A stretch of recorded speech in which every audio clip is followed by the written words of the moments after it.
DeFi Kingdoms, where you can summon heroes, trade with other players, quest, and fight challenging enemies in a fantasy world brought to life in pixel art animation. Command your legion, claim your legacy. Hello, everybody, and welcome to this week's AMA with DeFi Kingdoms. First and foremost, thank you for your patience. Apologies for starting a little bit late, but we were wanting to get the most up-to-date information on some updates that we're going to be sharing, and it pushed us a little bit behind. But we are here now and excited to be here with all of you. First and foremost, Hubert, how are you doing today? Oh man, I'm all right. It was a really long day yesterday, and we're continuing into it a bit today too. So it's it wears on you, but I'm all right. Absolutely. We're going to get into why yesterday was a long day here shortly. Winston, how are you doing? Do you have some fights lined up for us to watch? Are you not entertained? Gladiator battles. Was the last part a question for me? I'm not sure what the last part was. Just commentary. All right. I'm working to get some battles lined up. So we had a tournament, and then we had some growing pains, and the tournament didn't end up working correctly, and I'm gonna blame you for that, Bolon. Thanks a lot. So I'm actually trying to get some bouts set up. I think I'm gonna fight Toon, and who else am I gonna fight here? Maybe I'll fight Kurt. He doesn't believe me that I can fight people right now. He's like, that's not going to work. You're not going to be able to do that. But he doesn't know that I'm definitely going to do it. So that's what's going on with me. I didn't really go anywhere this week. Kind of a bummer. Not a bummer, but I like going places. So sometimes I'll go places in the RV or, just cruise around and check things out. But this time I did not. There was not a whole lot going on for me outside of work stuff. And let's see, do I have a story I can tell here? I had it wasn't big. So there's this bar I go to all the time by my house, and it's run by a bunch of, I don't want to say young people, but I think I kind of have to say young people. Compared to me, they're young people. And they're super cool. They're nice. I'll just chit chat with them, and they recognize me at this point. So when I walk in, they don't ID me or anything. They're like, come sit down. So I go and sit down. And I'll just sit there for a minute and sip a beer and just listen to what they're talking about and jump into it. And the one dude is talking to the bartender behind the counter, and they're both bartenders. One of them's just there an hour early or 2 hours early or something. He just didn't have anything going on. And as I'm walking in and sit down, he says, "Yeah, I'm really thinking about getting into smelling salts." And it's just kind of not a hobby, but something I think is really funny, like old-timey drugs, like ludes, barbiturates. And I don't take them. You can't take them anymore. They don't exist anymore. But poppers and those things are all really humorous to me for some reason. Old-timey, just about anything is funny to me. So they're talking about smelling salts, which are, poppers, I guess, in the old-timey drug community in the 70s and 80s or whatever. And naturally they get into talking about the different experiences they've had. And this guy was like, "Oh, there were these dudes here last week and they had smelling salts, and I tried it, man, and I felt that that thing." I'm looking at Bolon, he's over here, I'm looking at his picture, so that's why I'm I guess I could look directly. And this is weird though, it feels weird to me. I'm gonna look at Bolon. So he's saying yeah, I tried these smelling salts, and it really knocked me on my ass. It woke me up, the opposite of knocking him on his ass, I guess. And naturally, is it too dark in here? I'm sorry, guys, I ruined everything by saying that. There we go. So that's a little better. You can see my jersey and my bloaters and stuff. Anyway, so naturally my thought is to be what's going to be really weird to mix up this conversation. They're already talking about smelling salts and old-timey drugs, and what's going to take this to the next level, or maybe just totally end the conversation. And so, I'm going straight for boofing. I'm like, yeah, you guys ever think anyone's boofed a smelling salt? And they both like lit up.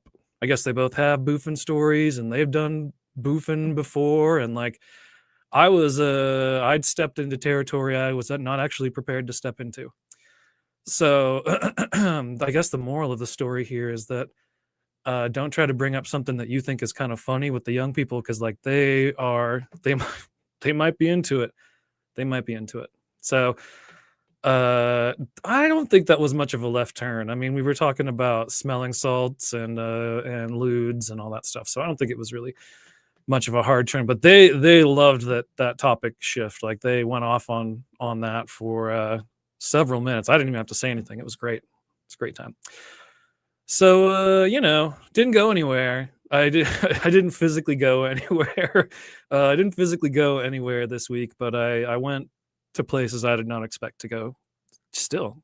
So thank goodness Dreamer's not on, because he would like immediately unmute and be like, what's boofing? And then I'd have to explain it, and it's probably just for the best to not explain it. So I'm going to try to get a bout set up here, and back to you, Bolan. Thank you, Winston.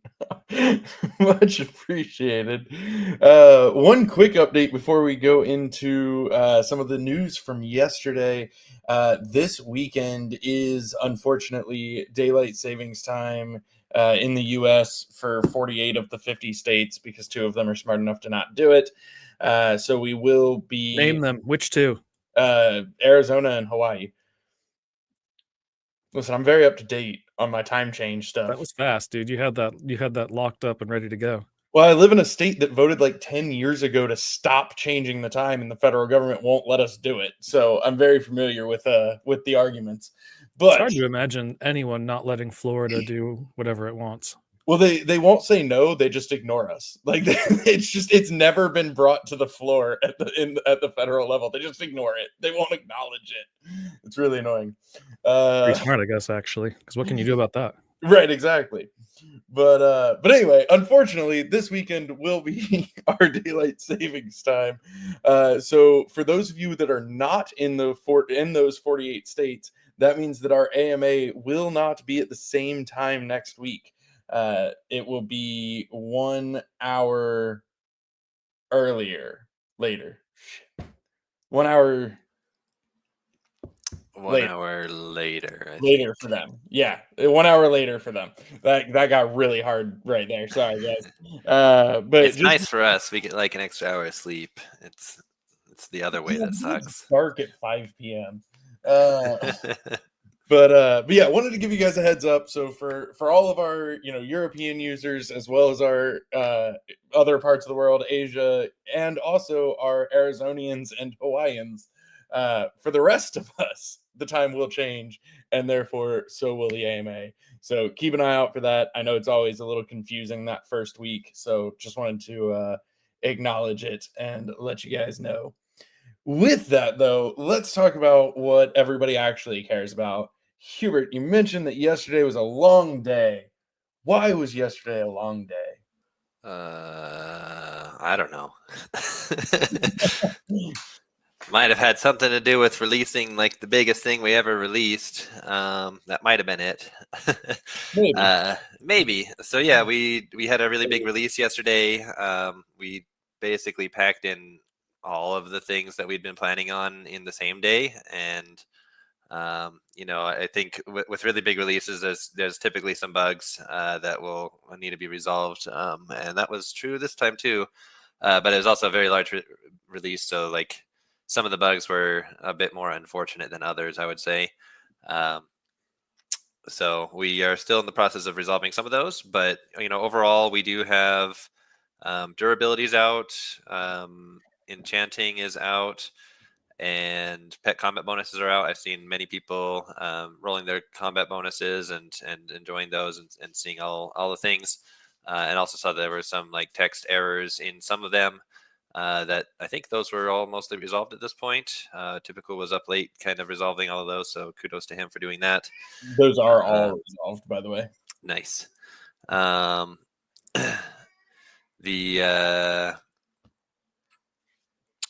See, there were lots of quality of life upgrades as well done at the same time. We added a bunch of like multi-functions to a bunch of different contracts that didn't have them before. So like you can now list multiple heroes for sale at once. You can purchase multiple heroes at once, and same thing with the other NFTs. Multi-bridging of like the equipment and pets as well, and various other ones that I can't recall off the top of my head, but we added a whole bunch. So that's all good. That's going. I am not sure if we resolved theirs. I think there was an issue with re-rolling the pet bonuses on heroes or with heroes equipped with them, and they were not being able to be resolved. I don't know if we've fixed that yet. I think not. What was that? Not yet. Still working on Okay, it. yeah, that's one that's still on the list. We had, let's see, there was an issue as well with like brand new heroes that hadn't done anything yet after the update that went to do hunts that were like being marked as not having like having broken equipment, and we had a fix for that. Well, that is fixed now, and there was a way to make it work by just unequipping something and equipping something. But kind of the bug that was behind that did potentially cause issues if you were somebody who unequipped a shield when you did that. It would have set your shield's durability to 0, and that bug was found and fixed this morning. So it should be anyone that like is now putting any heroes in now that should not encounter that issue. It'll create your durability data as it should, and everything should be good there.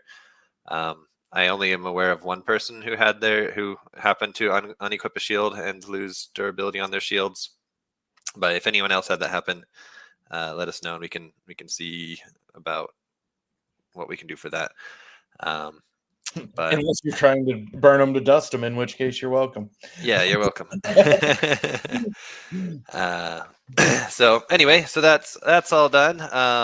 So yeah, I think you guys probably been noticing durability going down. We still also have an active issue with power up tracking that we added. We kind of centralized everything to improve the efficiency of the contracts and make it so there's just kind of one source of data that the contracts use when calculating everything, as opposed to kind of like going to all these other contracts at the time. It was kind of pretty intensive on gas to do that. So that part of it is the power up side of that is having an issue for some reason. We haven't figured out what the issue is, but we're going to need to dig into that and figure out the source of the issue still, and then get that resolved. And for players that have already been playing, we'll likely need to do some manual updates on our end to kind of jumpstart your power ups to be functional in hunts and whatnot. So right now, just a reminder that like quick study,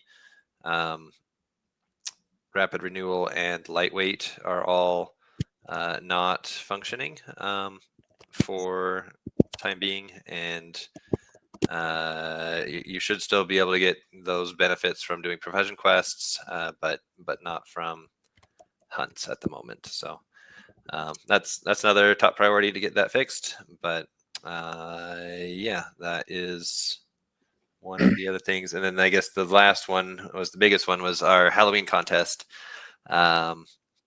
which unfortunately went off with kind of a bad start, where it was not tracking when the heroes were actually being, or like you could see that your heroes were eligible, but then it was not actually like applying that eligibility in the process.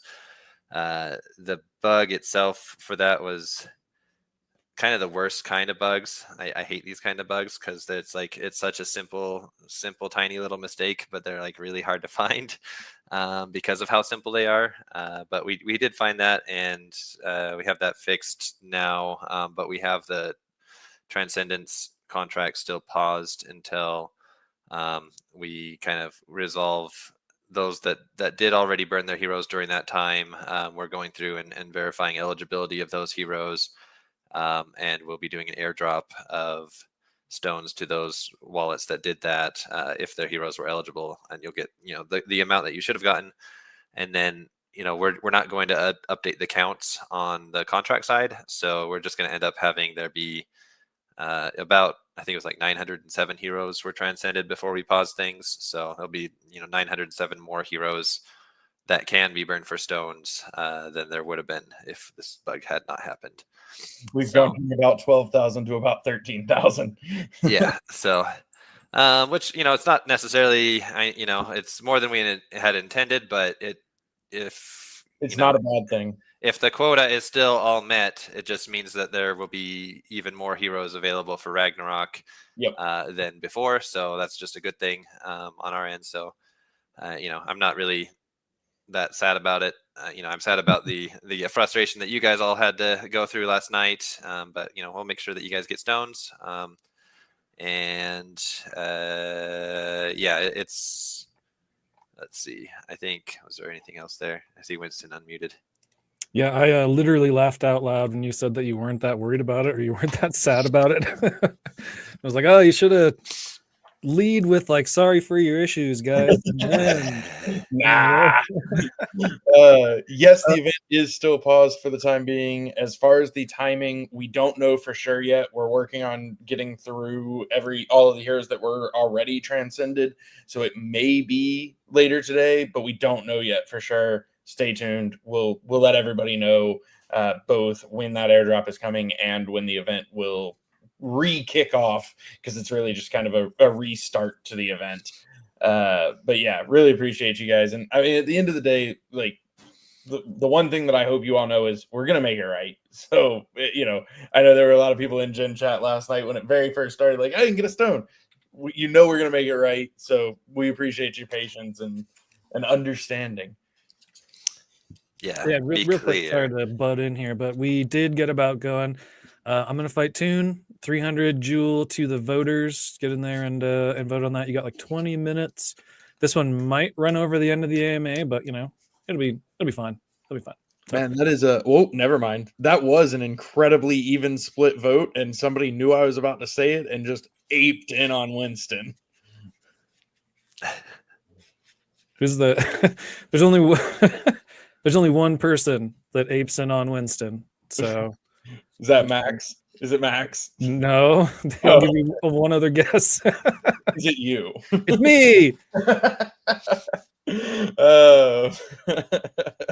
Oh man, that was good.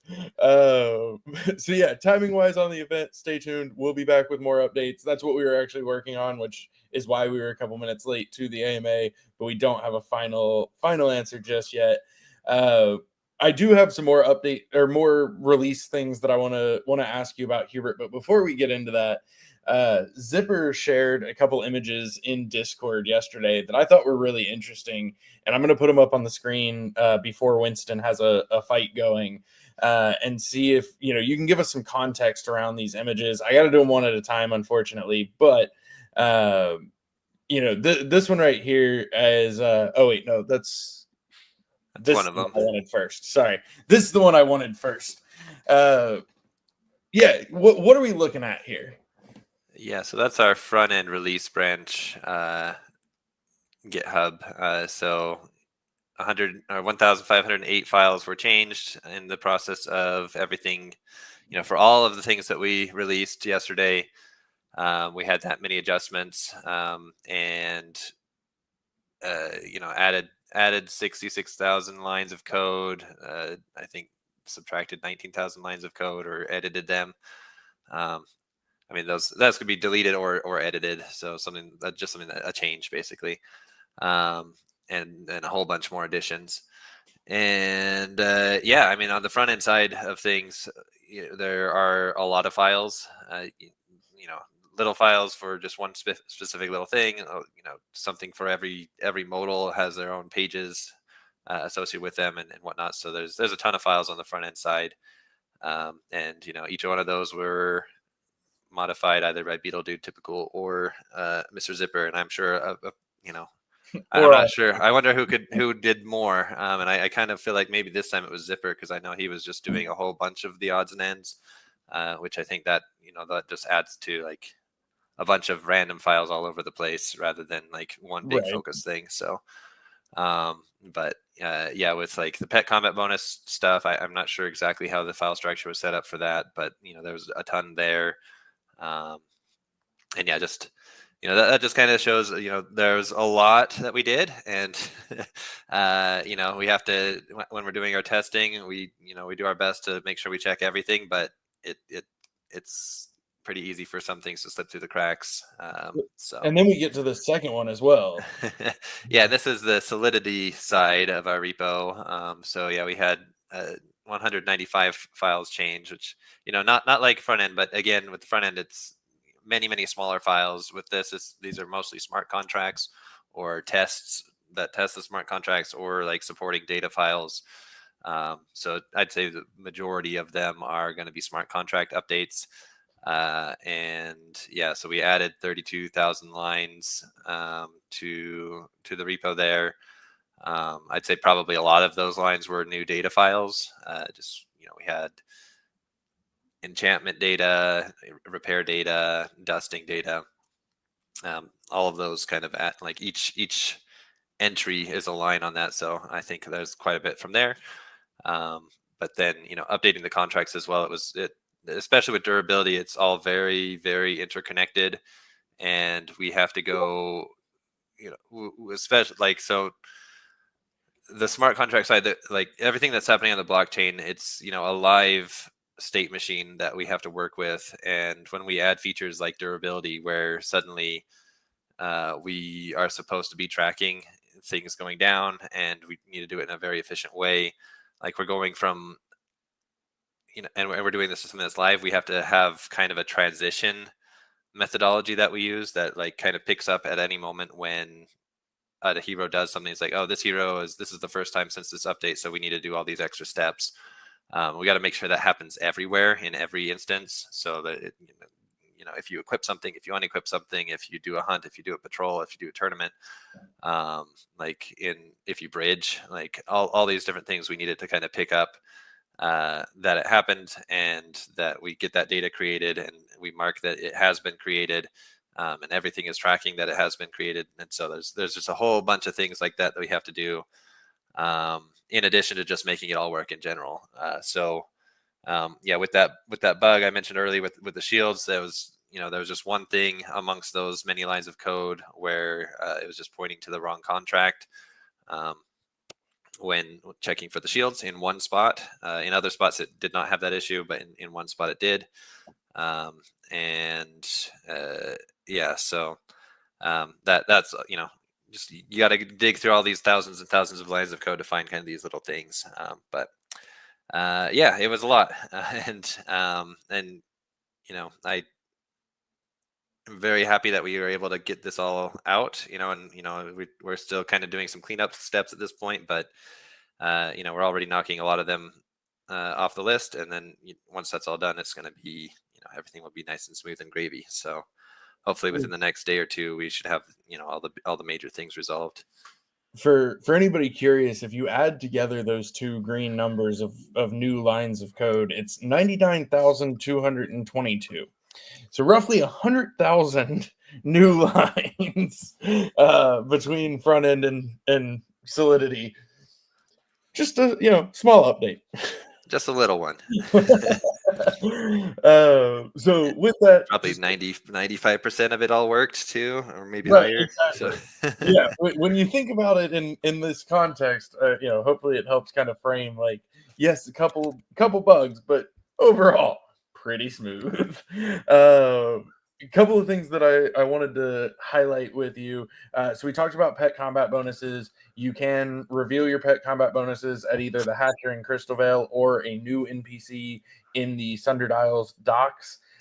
If your pets are currently bonded to a hero, you will not be able to reveal. That is a bug. We are fixing it. You can unbond and reveal if you want to, but keep in mind, pets have a 24-hour cooldown. So that's the first thing I wanted to talk to you about. Equipment cooldown. It's gone, except for pets.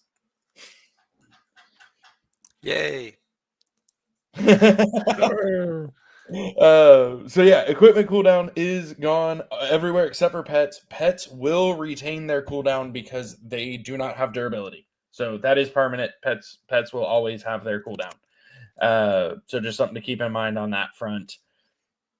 The hatching event is live. That's going. Everybody's good to go on that front. Anybody who is hatching eggs, you are getting entries into that event. But the main thing that I wanted us to reiterate with the release of durability and dusting is how dusting works as it relates to durability. Yes. Is this back to me now? Yeah. Okay. If I can just butt in before you start, dusting sounds like one of those old timey drugs. You know, you guys dusting? You got any dust? So that's it. That's all. That's true. So yeah, I think you should leave this dust out of your nose and put it in your equipment instead. But so the big thing with the dusting system to remember is like damage to your equipment should be thought of as kind of experience to your equipment. The more damaged it is, the fewer repairs it has remaining, the more you're going to receive when you dust it, the more dust and fragments you will get. That's about a 10 times difference that you can get between like a fully pristine piece of equipment and like a completely fully damaged piece of equipment. That means like 0 repairs remaining and 0 out of whatever durability remaining. You'll get a 10 times difference, and it's not a linear adjustment. It's an exponential one. So really, you're going to get, I guess, if you have all of the repairs removed, like it's 0 out of 5 repairs, and it's 100% durability, you'll be able to get like 66% of the total amount of dust and fragments that piece of equipment can generate. And then so that final bar of durability, when no more repairs are left, is going to be where like there's the biggest gain per durability point lost. And like each point lost is going to be a larger gain than the gain before it as well. So I know some, like we do say it right there in the modal when you're burning the equipment, it does tell you that that's how it works. And we have also said that in multiple AMAs and on our announcements. But you know, it's with kind of games like this, and with it being an RPG and also being kind of a tokenized thing, I think, you know, it is there. So just be aware of it. It's maybe slightly counterintuitive in that way, but again, it's more like gaining experience for your equipment than like you know, salvaging something before it gets damaged. It works kind of in the reverse of, I think, what some might have thought it to work that way. And you know, the only thing that kind of comes to my mind is an allegory to this is if I turn to Final Fantasy 14, there's like a spirit bond that you can do with your equipment. The more you use it, you kind of fill this spirit bond bar until you get to the full amount, and then like once it's full, you can get a materia out of your equipment. And that was kind of a part of the reason behind doing this, but the other part is that, you know, I think it's better economically that like people actually have to use their equipment and, you know, spend time repairing and whatnot to like get the best amounts of dust and fragments. So it's more, you know, rather than just, you know, buy as much of the gold shop equipment as you can and just dust it immediately to get the best results. Like that was not the kind of behavior we were wanting to have with this.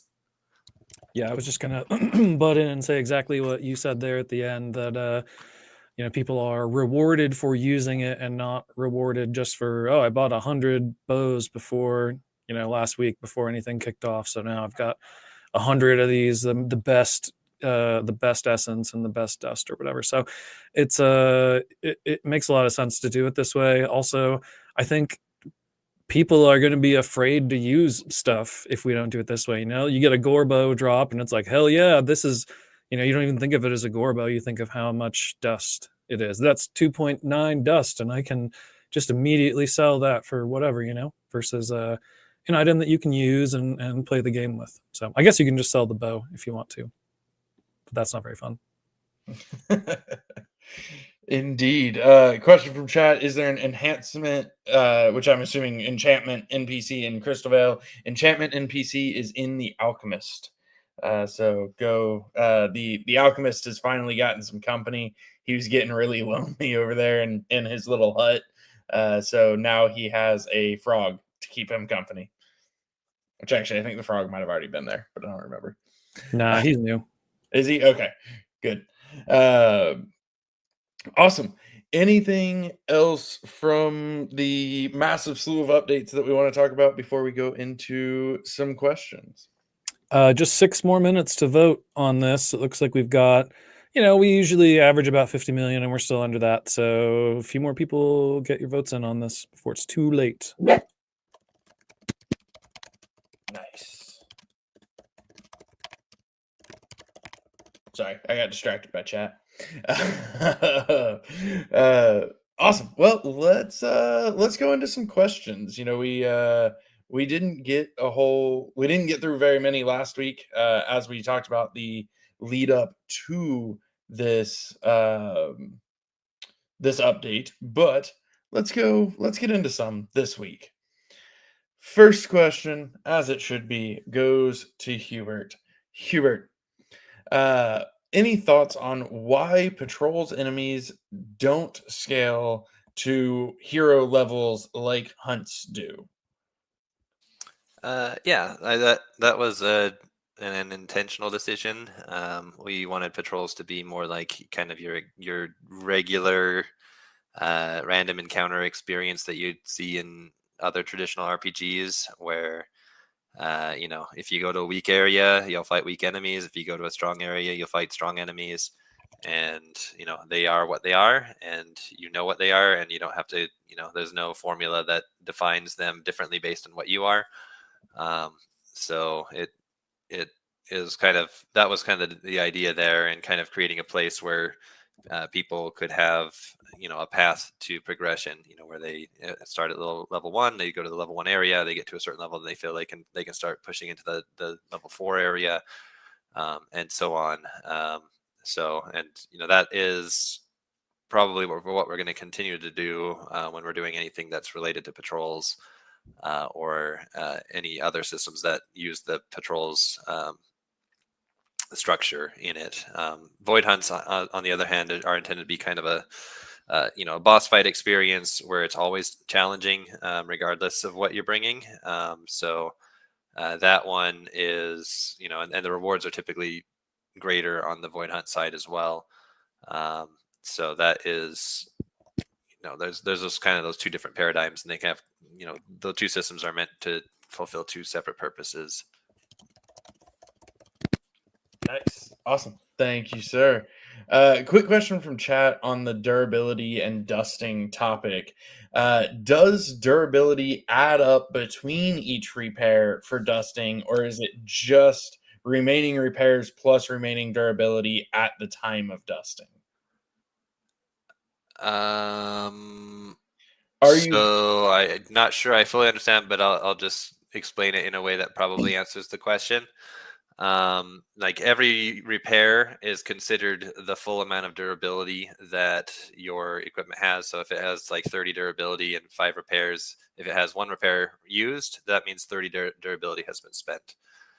So as far as like the formula is concerned for like determining how much dust and fragments you get, it's really just saying whatever your max durability is times the remaining number of repairs, plus whatever extra durability it has right now, and that's like its total durability pool that it uses. So with 5 repairs, so that's like 150 durability. If it was at 0, that's 150 durability lost, and then there would be 30 durability left if it hadn't been damaged at all after its last repair.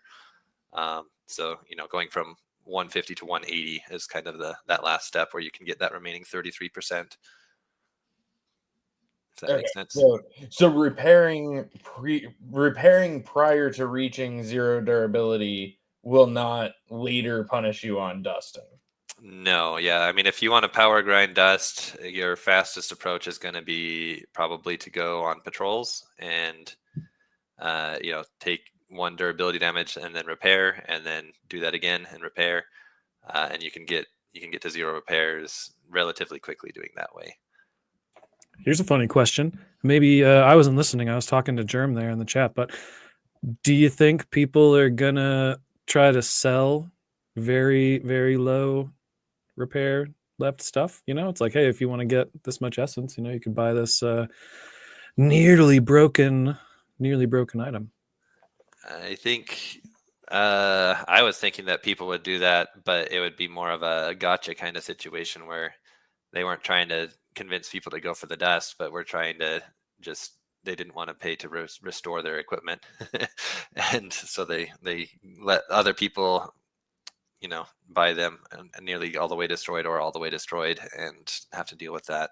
So you're saying this is definitely going to happen because now there's 2 reasons, Yeah, no, I figured that would be, it was actually something where at first I was considering us just not even let people list equipment that had damage on them just to, make sure that people weren't tricked. But I think we added filters and different things to the modals to make it more clear, that you are buying something that does have durability damage versus not.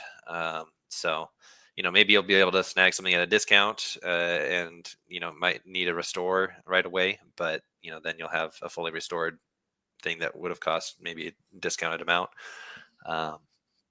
So yeah, we didn't end up doing any limiting on the contract side as far as like being able to list them that way. But yeah, I guess there could be other reasons why people might want to sell it that way.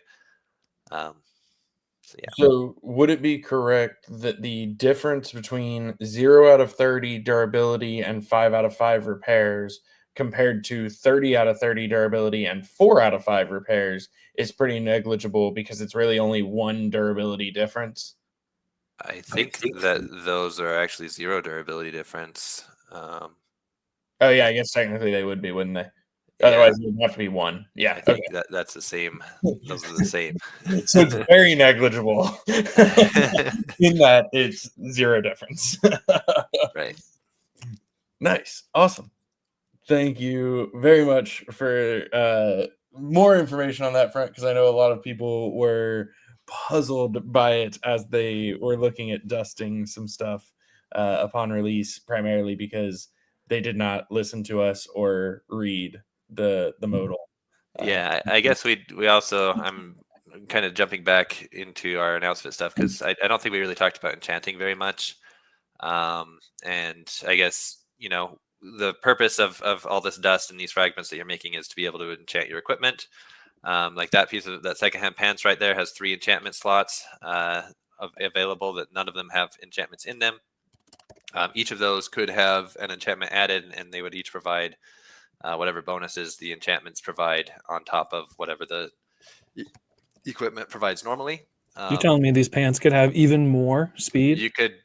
I don't think speed's an option, but it could have even more other things. Yeah, those could be some pretty cool pants. And enchantments, once they're applied, they they stay there indefinitely until the equipment's destroyed. You can overwrite them with a different enchantment. You just can't put the same enchantment on the same piece of equipment in 2 different slots. So like if there's one that increases your attack, you can't get 2 increasing attack ones on the same weapon. But other than that, you can mix and match. You can upgrade, like if you do a weaker version at first and then you get enough resources, you can upgrade it to the higher version. For the ones that do have upgrades like that, you can also just go straight to the higher version without needing to start on the lower. So, and I think that will also kind of impact the value of equipment as well. So like when you're shopping for equipment, if you notice something has enchantments on it, that probably, if they're not pricing that in, then it's probably an extra good deal for you, right? But also like when dusting, there is no additional amount of dust or anything that you receive if the equipment is enchanted. It's just those are additional things that are on there, but the dusting system is just purely formula based using durability and repairs, and it doesn't look at anything else for any piece of equipment. But enchantments are for the life of the piece of gear, including if you if you use Greater Divine Essence to restore it, it's still the same piece of equipment, so it's still enchanted. But once you dust it, the enchantment's gone as well. Yep, that's true.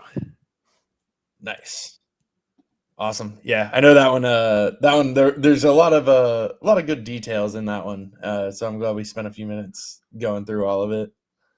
Yep. And so, yeah, that's another, that's introducing a very big use case for greater divine essence, which, has had, I kind of was waiting for this durability system to come out for that to really kick in. So I think divine essence has been used a lot for re-rolling heroes. But, greater divine essence was just for re-rolling level ups, and then re-rolling like resetting a hero was what greater divine essence was for, and also doing some item upgrades. So I think greater divine essence was kind of feeling a bit neglected, which I think that's going to change as people start to have their equipment wear down and wanting to restore them here. And only the current selected weapon is providing any of its bonuses or enchantment bonuses, correct? So once subclasses are introduced and they have 2 gear sets, if you're using your subclass gear set, you're not going to be getting any of the bonuses from your primary set, including enchantments. Is that correct? Yeah, that's how that's going to work. So when you switch, you will get whatever benefits are on that other weapon, but you'll lose whatever benefits were on your previous one. And same with the shield if it's like a combo with an offhand. Nice. Awesome. Let's see. Going to a couple more questions here. Asking about the Crystal Vale Gardens with Sarandel shutting down, can the Kaya pools be removed? So we are going to be talking about this in our tokenomics committee as to what we want to do with everything in the Crystal Vale Gardens. But that is a topic of discussion, yes, because of Sarandel shutting down. So we'll have more updates on that front, but we are going to talk about what we should and can and all that good stuff. So stay tuned for more there. How did the fees that the team got through summoning, hatching, and expeditions in Sarandale compare to the upkeep of the realm? They were less than. they were less than the cost to upkeep the realm, which is largely or in large part is a large factor. There we go, in our decision to shut down Sarandale for the time being, despite being the more active part of summoning and hatching due to the price disparity. They just still were not keeping up with the cost of maintaining it. All right, cool. So Hubert, if you are ready, I have a long list of combat related questions that I'm just going to give you one at a time if you are ready to go. Sounds good. And these ones I have not heard yet, so we'll see how this goes. I'm excited. Is it possible to apply bleed twice with the same attack, once from the skill and once from the weapon? I got distracted trying to respond to Nick Evans in the chat, so I'll just answer that real quick, and you're gonna have to reread it. Sorry, but yeah, yellow and gold pet eggs are not going to be ready for the hatching event. The hatching event has already begun, and those are not our priority right now. So it's going to be a while still before we have any updates on those eggs being hatchable. Nice. So sorry, go back to that question. I totally missed it. My bad. Which real quick, bad ADD moment there. While we're on that, I'm going to answer Ogre's question as well because it's about Sarandale. But yeah, is Sarandale moving to a new chain or just dying? We have no intention of Sarandale just dying.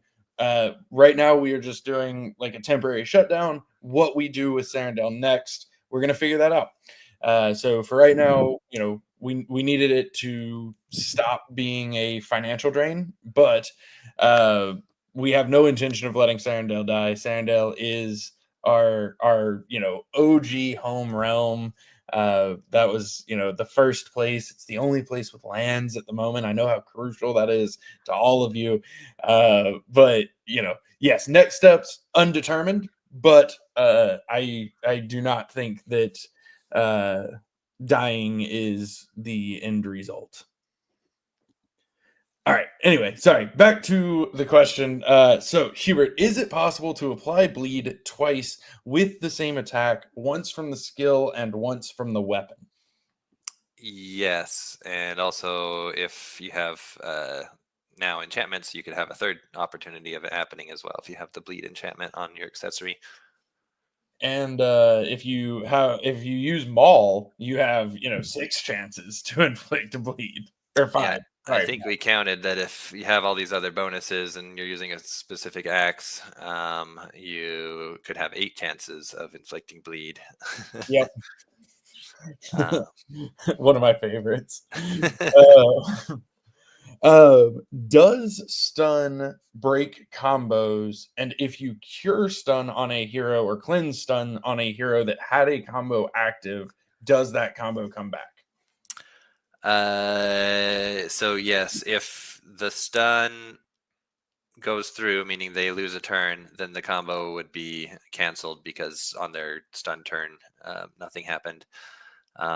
However, if you cure the stun before it gets to their turn, it's like they were never stunned. So if they had a combo queued up, they could still do it. Stun does, however, interrupt channeling the moment they get stunned, so there won't be a channel that goes off if they get unstunned. Nice. How exactly does speed determine the position on the timeline? Does it take the speed number from the slowest and the fastest hero to calculate positions? So it doesn't really care about faster or slower. It just uses like the speed is like how much in it's a rate. It's you gain this much initiative per tick. Tick is just the arbitrary time unit we use for showing everything there. If you have 100 speed, then you'll get to 1,000 initiative in 10 ticks. If you have less than that, it'll take more ticks. If you have faster speed, then it'll take fewer. So what's showing on the time bar there is it's just calculating with your speed right now how long until you get to exactly 1,000 initiative. It's going to be in this case you have haste, and so it's like 7.345 ticks, and then it puts you kind of in that position. And there on the time bar, like every square there is a tick, so a rectangle. So that's if you kind of count, you can count about 10 between turns on somebody that has close to 100 initiative or 100 speed. And so it just kind of adds like that. You just think of it like a slope formula. Cool. This one is pretty specific, so I don't know if you'll be able to answer it off the top of your head, but I'm going to try. As far as I have observed, having about 15 speed more than an enemy makes the hero about 2 ticks faster per turn. Is that somewhat accurate? Let's see. So I think it's again going to kind of depend on. Well, it's all linear. I think it maybe doesn't depend. But let's say if you have 100, then it's going to be 10 ticks. If you have 115, then that's 8.69 ticks. So about 1.4, 1.3. They're pretty close. Yeah. So I might be. I have to do some tests to see if I'm being dumb about something, but yes.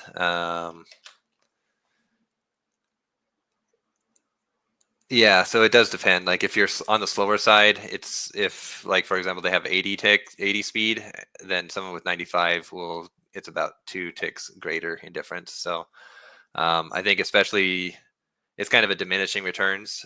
Like on the slower end of the scale, bigger any jump in speed is going to be more impactful against the other 2 slow guys against each other. When it's like faster side, it's going to be less impact per unit of speed that you have. Nice. With delayed skills like Chrono Trigger, for example, if the hero has Giant Slayer, is that calculated when the skill is cast or when the skill hits? So delay is everything should be saved the moment it's cast. So if the state of the hero changes, they get blinded, they die, they get intimidated, anything like that, like none of those things should impact what the stats of that delayed ability is. So if Giant Slayer was active at that moment, it should still go off when the effect resolves. Nice. Let's see. This one, I guess, is less of a question and more of a potential bug report of pyromastery is supposed to increase all burn stacks duration when you inflict another burn, but it seems to not be working properly. I think we put a bug report in for this to be looked at. Yeah, I think that got fixed. But yeah, if there are still issues being noticed, definitely let us know. The cryomastery and pyromastery ones in particular have been a bit of a pain to get working exactly right. There's still, I think, maybe one issue with frost lance and cryomastery that hasn't been resolved yet. But I believe every other issue has been. Awesome. But yes, please let us know if you run into those issues. I'd love to have it working exactly right. I think pyromastery and cryomastery have both gotten a bad rep because of some of those bugs. And once, if they are fixed now, it might be a lot better than you realize. And to the point where maybe I overtuned things because I thought there were no bugs. And I hate so much when I'm tuning and there's a bug that's like I'm working against, and then we fix it and then everything is just out of balance all of a sudden. It's like the number one thing I hate with balancing. Let's see. This next one, actually, I'll give you a break for a second because I think I can answer this one. Sometimes when you attack an enemy, a miss pops up even though you hit the enemy. Is this related to status effect resistance? Shouldn't have anything to do with status effects. It should just the only time that should happen is if it's a multi-attack attack. So if you do something like repeating shot or multi-shot where you're firing 3 arrows, it is going to show a miss. If one of those 3 arrows misses, it's also going to show the damage numbers though. So all 3 results pop up. So yes, there are times where you both hit and miss within the same attack. All right, let's see. Going back to you, Hubert, because it's math. My favorite. If I have a 50% chance to taunt an enemy and the enemy has a 50% chance to resist the taunt, is the actual chance 25%? I think in this case, yes. But it's the math there is it's like a 2-roll situation. So when you're doing statistics, it kind of the math is a little bit different. But I think with those numbers specifically, it does end up being that way regardless. Because it is 2 50% chances, but ultimately you have a 25% chance of getting the one that you want on each of those 2. Yeah, it's the chance that you both succeed to apply it and then that they do not resist is what you're kind of working with. So yeah, that's how that works. So 2 rolls happen. One has to succeed, the other has to fail, and then it will apply. Nice. These next 2, we actually when this question came in, we put in tickets to have them checked out, which is why is the wizard the only class that doesn't get plus 5% accuracy on basic attack? I believe it's supposed to. Is that correct? It is supposed to, and I do have a bug ticket open for that. And then same thing with this next one, that active skill traits were using attack and spell for damage calculation as they should, but then the damage was always magical. Yeah, that was also a bug. It should be if you are. So it uses power, which is the greater of either your attack or your spell when it determines the damage. And when that is happening, it's supposed to also determine the damage type. If it's attack that gets used, it should be physical damage that the attack uses. And if spell is the higher, then it should be doing magical damage. So we do also have a bug ticket to make sure that gets resolved as well. Nice. I know we're right about the top of the hour. I'm going to ask one more question because I know it's a topic that people have been curious about, and then we will call it a day for the day.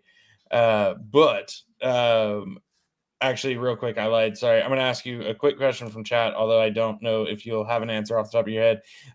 Any reasoning why Champions Metal give less dust and no fragments than Rings of Dueling?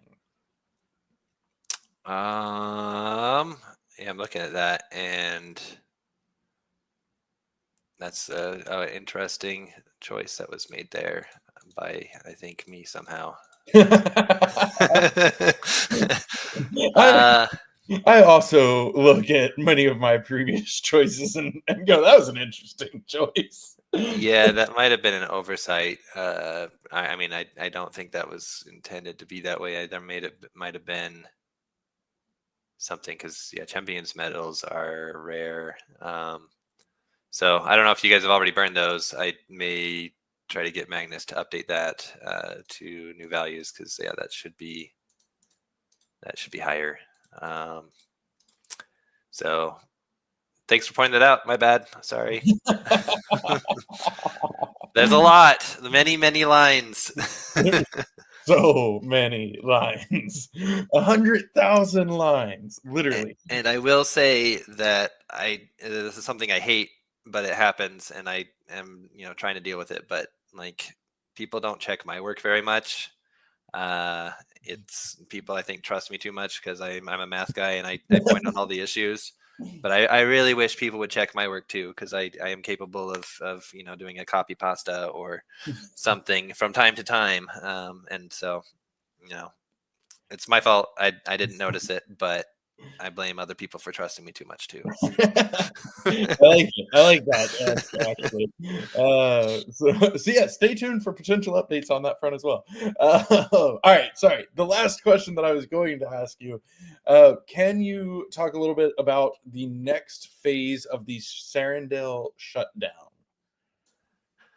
Yes. So the next phase is going to be, I think we're going to be pausing most things at that point. Let's see. So we'll make it so you can no longer start profession quests or expeditions.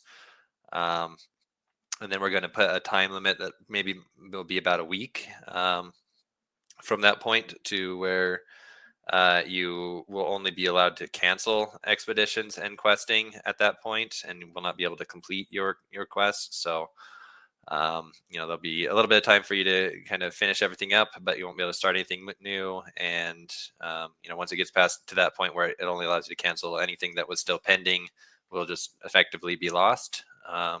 You'll still be able to get your heroes back out, but you won't gain any resources or experience or anything like that. So that we'll be doing that. I believe also we'll be pausing any bridging back from Metis to Kaya. And then what we're going to need to do there is kind of going to be a bit of a pain on our end, but we're going to need to kind of do some data transferring around of the heroes that are still on Metis that came from Kaya, to make it so that they can be bridged back to DFK Chain instead. I would say that anyone that does have heroes that are from Kaya that are on Metis and are available to be bridged back, it would be great for us and probably for you as well, if you don't want your heroes to be potentially kind of stuck there for a while. If you were to bridge them back to Kaya and then bridge them over to DFK Chain in advance of this, that would reduce the amount of work that we have to do and reduce any period of time where you can't move your heroes while we're trying to do the data update. But if you don't, they will be adjusted so that they can bridge back, and they'll just go straight to DFK Chain if you don't do anything. So it'll just potentially take a little bit of extra time. So no worries there.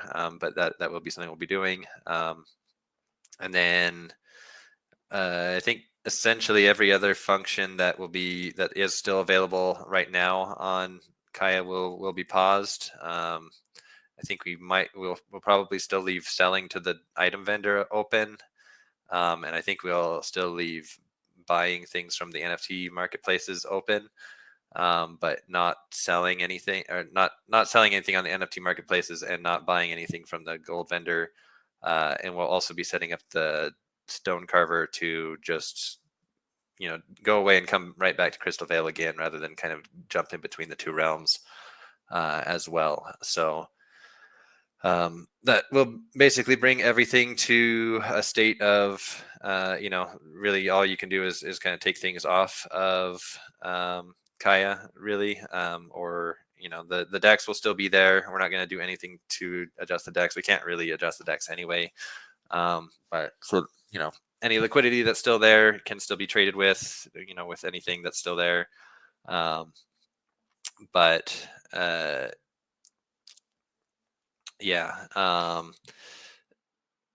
then, maybe a week or two after the release, or the switching questing from being completable to only cancelable, we'll be looking to shut down our API tracking on Kaya, which is kind of our biggest expense over there, which I would strongly encourage you guys to not have NFTs on Kaya by that point, because at that point it's going to be kind of tricky to get your heroes back from there. I mean, you can do it. It should still be there should still be kind of historical data, and there the contract functions will still work.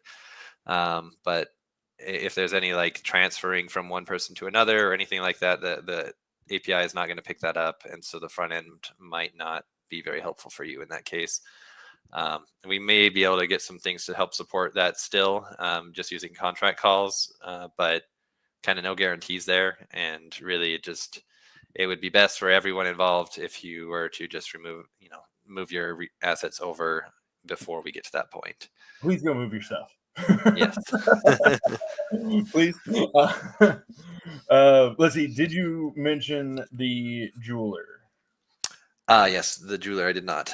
So yeah, we will also, at the time of all those other things that I said, be making it so you can do an emergency withdrawal from the jeweler and not be penalized at all for it. You'll get your entire amount of jewel balance back at that time. I think it'll be.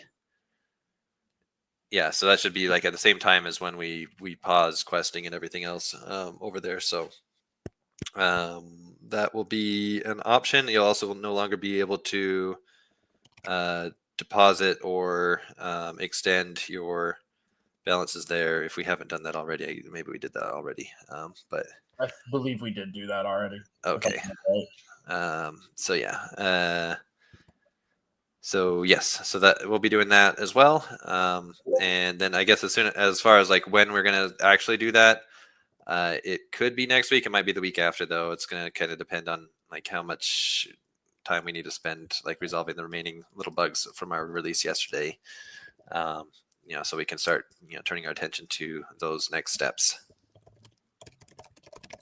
And hopefully I covered everything. I was just going off of memory, and I know there's I made a list about all of those things, but I didn't go find it. I did go check out your list as you were talking, and it does look like you hit everything. Real quick, sorry, go ahead, Winston. Thanks, dude. So I was just going to go straight into my wrap up here and then suggest that you Bolon bullish us, because I don't think you've done it in a while. But you pulled that on me 2 weeks ago. Maybe I did. I don't know. You can get to the bottom of that. I'm not going to trouble myself with that. But I was going to say really quick, everybody, get in there and vote on this Mad Max tournament that started. Max Durin, super cool dude. He gifted me a bunch of coral armor, and I'm just kind of giving that stuff away. So the cost of this one was only 1 million gold, which is 30 jewel or something, and you have a chance to win this excellent Rip Fang. The other thing I wanted to mention is that Spasvogel is hosting a tournament just right after the Mad Max tournament. That's a melee mosh pit, so any of the not melee guys are going to be blocked out of that one. And that's only 1 jewel to enter, and look at all the prizes. Just for showing up, even if you lose in the first round, you'll earn, almost 7 jewel worth of stuff. So pretty cool. Make sure you sign up for that. That's going to be level 9 to 11, which is actually kind of fun, because I think most of the folks now, the Swaziers, all have really strong level 10s. So less what's the right word I'm looking for here?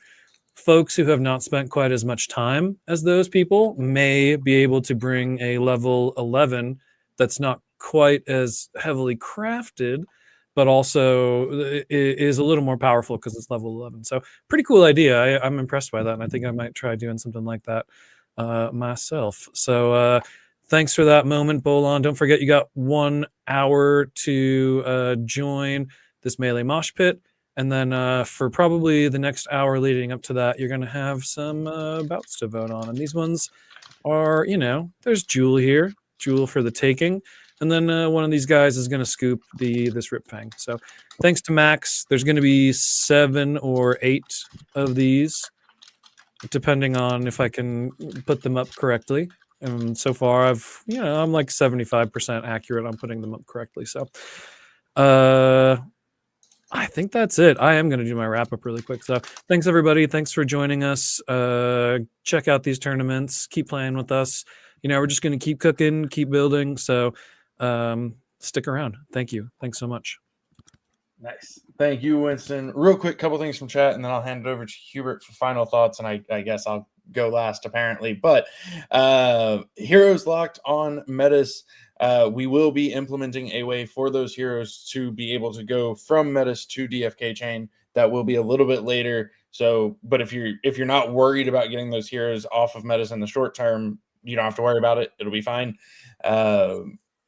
And then Swift Thistle is TBD. We're gonna be talking about that as well. So stay tuned for more updates on that front. Hubert, if you have anything you want to add to either of those things, please feel free. Otherwise, I will hand it to you for final thoughts. So yeah, it's looking like we will likely be able to turn the Halloween event on today. Tentatively say like within about 3 hours or so, we will make an announcement.